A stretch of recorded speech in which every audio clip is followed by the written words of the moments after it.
glad to have this quick and somewhat personal reflection on community empowerment in Shawlands. Over the past 5, 6, 7 years or so, the South Side's been experiencing something of a cultural renaissance.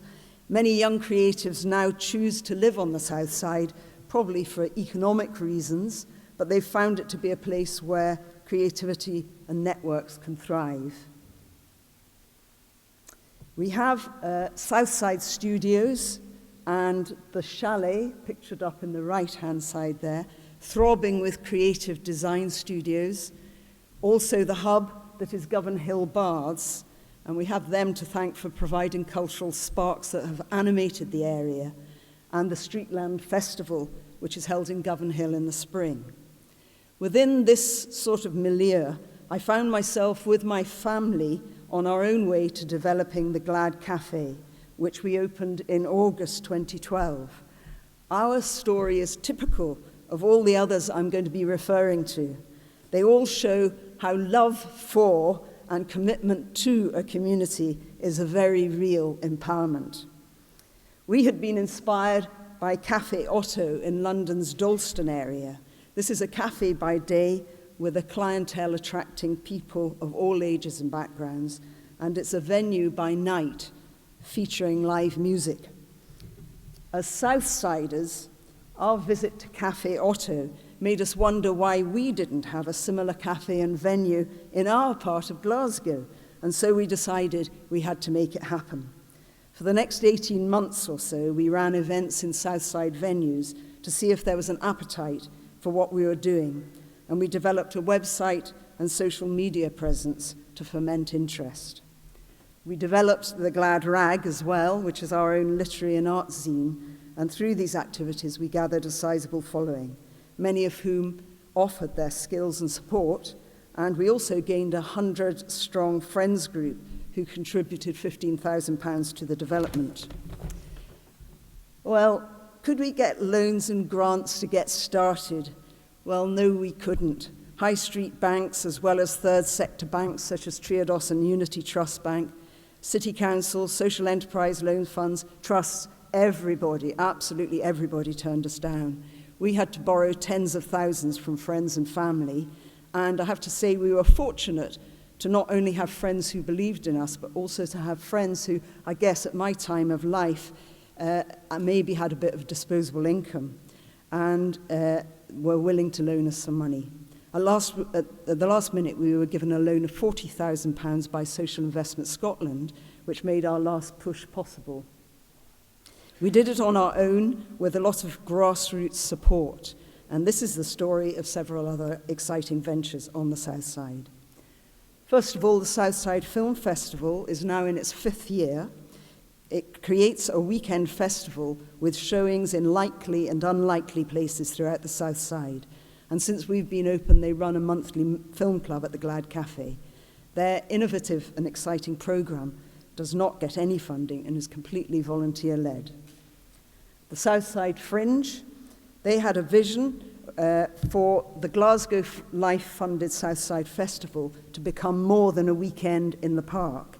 And they wanted to involve local businesses, community groups, individuals in the whole of the Shawlands area to run an event that would last a fortnight. They found it difficult to find a voice within the Southside Festival Committee, but these two people, Karina Curry and Crawford Smith, in 2013 took matters into their own hands and got a massive body of volunteers together to create a 2-week festival, which again has no funding but has a heap of goodwill.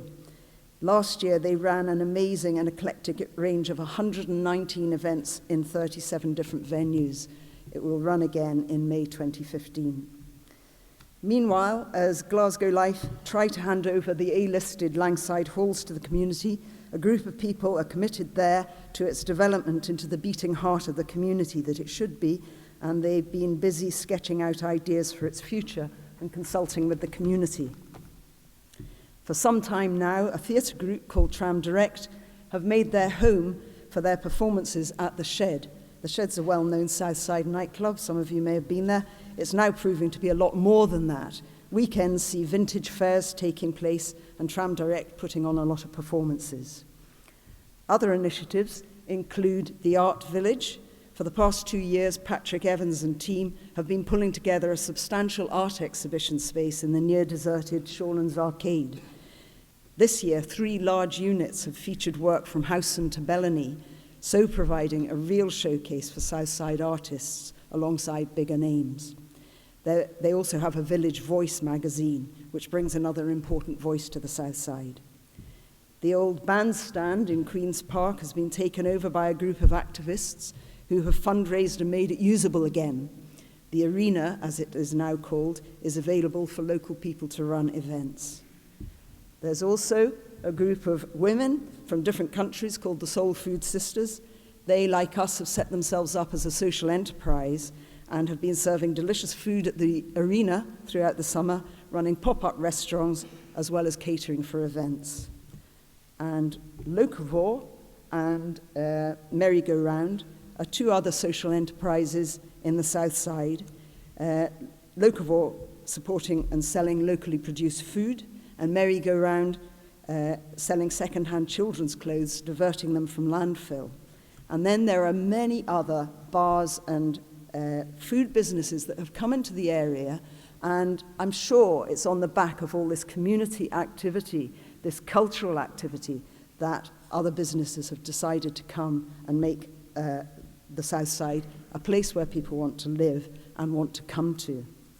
Just finally, we set up a cooperative ourselves, Glad Rags. It sells second-hand clothes, and the money that we make from that is going into funding affordable music lessons for our charity, the Glad Foundation, which will soon be taking up residence in this building in the South Side. These initiatives are all lighting up the South Side and are now being helped by over £3 million from the council to improve the look of the Shawlands town centre, with improved lighting, paving, tidying up of street furniture, and consultation to decide what other improvements can be made there. So there we go, a run through of things going on in Shawlands. Thanks very much.